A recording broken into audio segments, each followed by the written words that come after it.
jelema teu harti kana Al-Qur'an, montong direjeungan. Lieur. Ayeuna lamun urang boga tatangga tara ngaji, urang mah ngalaksanakeun kana hak katatanggaan we. Nyieun hade teh. Itu oge naon deui aya hak sesama muslim.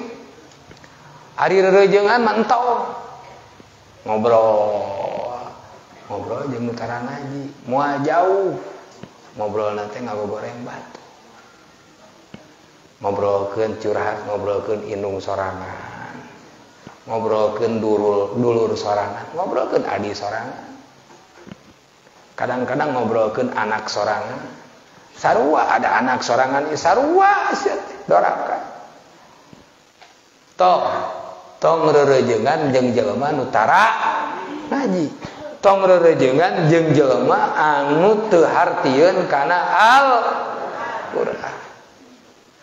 Tong direjeungan.